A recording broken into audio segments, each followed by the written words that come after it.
जय हिंद दोस्तों। Class 10 civics नागरिक का पहला चैप्टर है लोकतंत्र में सत्ता की साझेदारी। ठीक है, लोकतंत्र में सत्ता की साझेदारी। आज इसके बारे में समझेंगे तो पहले लोकतंत्र समझेंगे, तब सत्ता की साझेदारी समझेंगे। एक एक पॉइंट समझेंगे, एक एक थ्योरी समझेंगे और वीडियो को लास्ट तक बने रहे। और आप लोग को इंटरेस्ट चैप्टर है, थोड़ा सा इंटरेस्ट चैप्टर है, ज़्यादा इंटरेस्ट चैप्टर नहीं है। ठीक है, आप इसका अध्ययन कीजिएगा तो हल्का बोरिंग महसूस होगा, है कि इसको हम पूरा इतना अध्ययन करके इतना टाइप निकाले हैं आप लोग के लिए। ठीक है, तो अंत तक बने रहे। देखिए, सिविक्स का किताब यही है आप लोग का, सिविक्स का। ठीक है, तो सिविक्स का किताब यही है आप लोग का, लोकतांत्रिक राजनीति, यह 10th का है।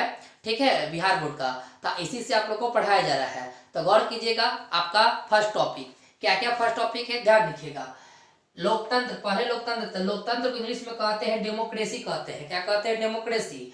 तो आप समझेंगे कि डेमोक्रेसी का होता है लोक, लोक का मतलब होता है जनता। डेमोक्रेसी का मतलब होता है जनता होता है। और तंत्र मतलब कृषि, कृषि का मतलब हो गया शासन।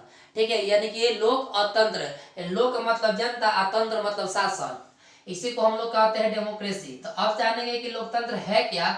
तो ऐसी शासन व्यवस्था जिसमें लोगों के लिए एवं लोगों के द्वारा शासन चलाया जाता है, उसे लोकतंत्र कहते हैं। यानी लोगों के लिए लोगों के द्वारा शासन चलाया जाता है, उसे लोकतंत्र कहते हैं। ठीक है, आया बात समझ में? अगला चलते हैं, सत्ता की साझेदारी। सत्ता की साझेदारी क्या है? देखिए, जब देश की सत्ता में देश के अंदर रहने वाले सभी पात्रों के हिस्सेदार बनाया जाता है, सभी पात्रों के हिस्सेदार बनाया जाता है, इस व्यवस्था को सत्ता की साझेदारी कहते हैं।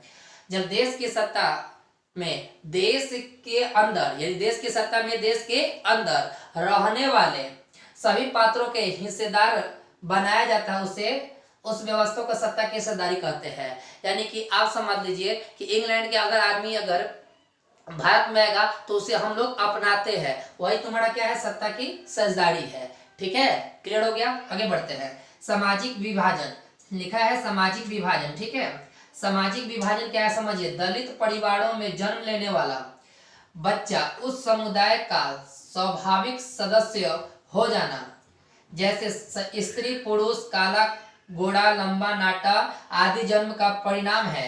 इस तरह के सामाजिक विभाजन जन्म आधारित सामाजिक विभाजन कहलाता है, यह भेदभाव के नाम से जाना जाता है। अब बताइए कि कहीं काला गोरा नाटा और लंबा, क्या उसको अलग जाति में रखेंगे? नहीं ना। तो यही आपको बनाया गया सामाजिक विभाजन। तो कोई कोई होता है नाटा होता है तो उसको अलग विभाजन कर दिया जाता है, अलग जाति में रख दिया जाता है।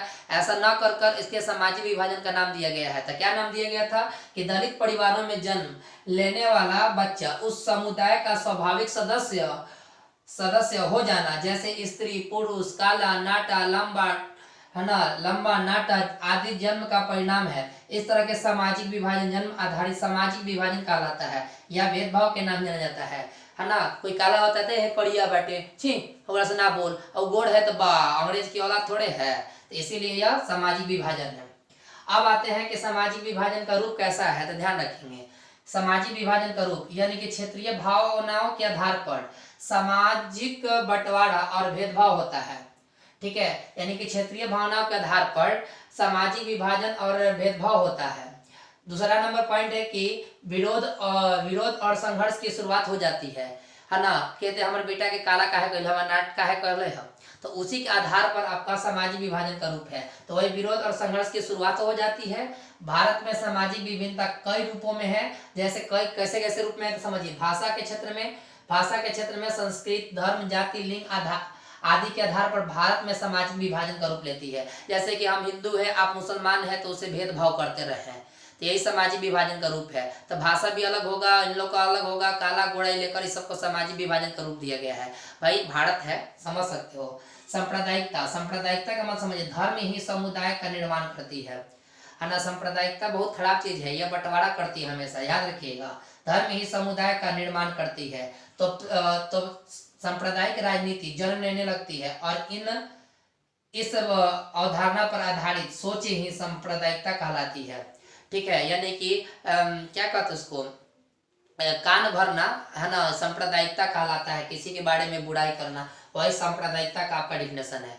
ठीक है दोस्तों, तो आप इसका स्क्रीनशॉट लीजिए। हम लोग नेक्स्ट चलते हैं। आप लोग को इतना ही टॉपिक होगा, ज़्यादा टॉपिक इसमें नहीं है दोस्तों, आप लोग का ज़्यादा इंपॉर्टेंट आप लोग का लेसन 1 में मजा नहीं है, लेसन 2 में आप लोग को मजा है। तो आप इसका स्क्रीनशॉट लीजिए, फिर हम लोग नेक्स्ट आगे देखते हैं। आप इसका स्क्रीनशॉट लीजिए। देखिए दोस्तों, टॉपिक हो जाने के बाद उतना ही टॉपिक आप लोग को पढ़ना था, ठीक है। हम लोग देखेंगे नागरिक लेसन 1 का लोकतंत्र में सत्ता की हिस्सेदारी का। मेरा यूट्यूब चैनल है शशि कुमार थ्योरी, आप लोग वो टॉपिक जरूर कीजिएगा।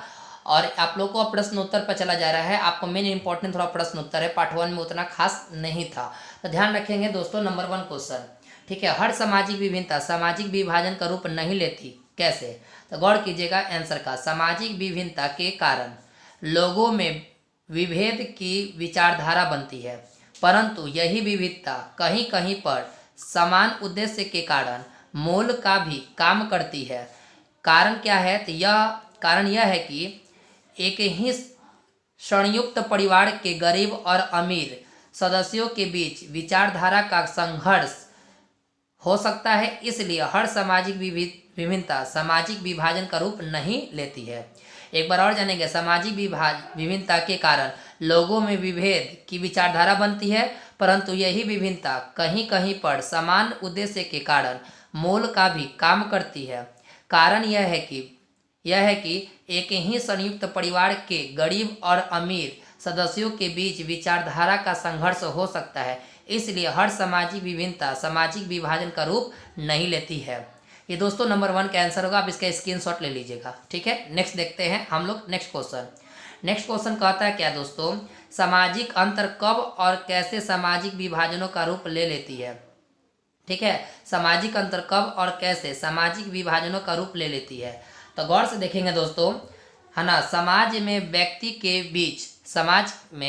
के बीच कई प्रकार के सामाजिक अंतर देखने को मिलते हैं, जैसे जाति के आधार पर, आर्थिक स्तर पर, धर्म पर।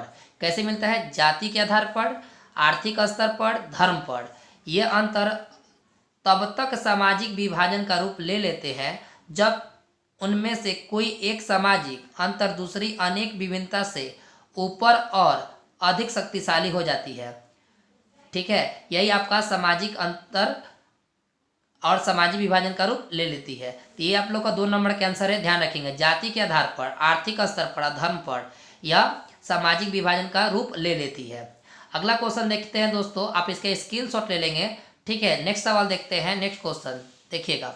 नेक्स्ट क्वेश्चन है दोस्तों, देखिए 3 नंबर और 5 नंबर जो क्वेश्चन देख रहे हैं दोस्तों, 3 नंबर और 5 नंबर, वह आप लोग का एक जैसा आंसर होगा, है ना। क्वेश्चन अलग अलग नहीं है, क्वेश्चन भी एक जैसा है, बाकी आंसर आप लोग का भी एक जैसा होगा। तो 3 और 5 नंबर क्वेश्चन एक जैसा है। सामाजिक विभाजनों की राजनीति के परिणाम स्वरूप ही लोकतंत्र के व्यवहार में परिवर्तन होता है। भारतीय लोकतंत्र के संदर्भ में इसे स्पष्ट करें।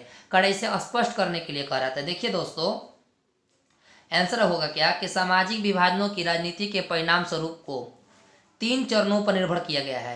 यानी सामाजिक विभाजनों की राजनीति के परिणाम स्वरूप को 3 चरणों में निर्भर किया गया था। कौन कौन सा चरण है सर? देखिए, तो नंबर 1 चरण क्या है कि मनुष्य में राष्ट्रीय चेतना के अलावा उपराष्ट्रीय या स्थानीय चेतना भी होती है। 2 नंबर है कि समुदायों या क्षेत्र विशेष की मांग पर। 3rd नंबर है कि सामाजिक विभाजन की राजनीति का परिणाम सरकार के रूप पर निर्भर करता है। सरकार के ऊपर क्या करता है? निर्भर करता है। उसके बाद से लिखा है कि भारतीय लोकतंत्र के संदर्भ में सामाजिक विभाजन की राजनीतिक अभिव्यक्ति एक समान बात करती है। यह आपका 3rd और 5 नंबर का आंसर है। यानी इसमें 3 चरण था, 1 2 3 चरण। उसके बाद से पूछा था क्या कि भारतीय लोकतंत्र के संदर्भ में इसे स्पष्ट करें, तो यहाँ पर लिखा हुआ है भारतीय लोकतंत्र के संदर्भ में सामाजिक विभाजन की राजनीति अभिव्यक्ति के सामान्य बात करती है। ठीक है दोस्तों, ये आप लोग का 1 नंबर 2 नंबर और 3 नंबर और 5 नंबर जैसा बन गया। ठीक है दोस्तों, अच्छा लगे तो दोस्तों लाइक जरूर कर दीजिएगा, शेयर जरूर कीजिएगा। नेक्स्ट क्वेश्चन देखते हैं। देखिए दोस्तों, मेरा YouTube channel Shashi Kumar theory है, आप लाइक और सब्सक्राइब जरूर कर लें दोस्तों। आप लोग को टोटल ऑल सब्जेक्ट का दोस्तों इस पर आप लोग को चैनल में पढ़ाया जा रहा है। तो दोस्तों इस चैनल को अपना भाई या सर जो भी मानकर आप इसको सब्सक्राइब जरूर कर लें और सभी के पास शेयर करें कि आप लोग को ऑल विषय हो रहा है, वो भी फ्री में। देखिएगा, 70 के दशक से आधुनिक दशक के बीच भारतीय लोकतंत्र का सफर का संक्षिप्त वर्णन करें। यानी कि भारतीय लोकतंत्र का सफर का संक्षिप्त वर्णन करना है। 70 के दशक में क्या क्या हुआ था। अब देखेंगे लिखा है क्या, भारतीय लोकतंत्र के इतिहास में 1967 तक तो सवर्णों का भारतीय राजनीति में वर्चस्व रहा है। यानी 1967 से भारतीय राजनीति में वर्चस्व रहा है। चलिए, वर्चस्व रहा है के बाद से जानिएगा कि 70 से 90 के दशक सवर्णों और मध्यम वर्गों के बीच के संघर्षों से जूझता रहा। अतः 90 के दशक के बाद सत्ता पर पिछड़े राजनीतियों का वर्चस्व कायम हो गया है।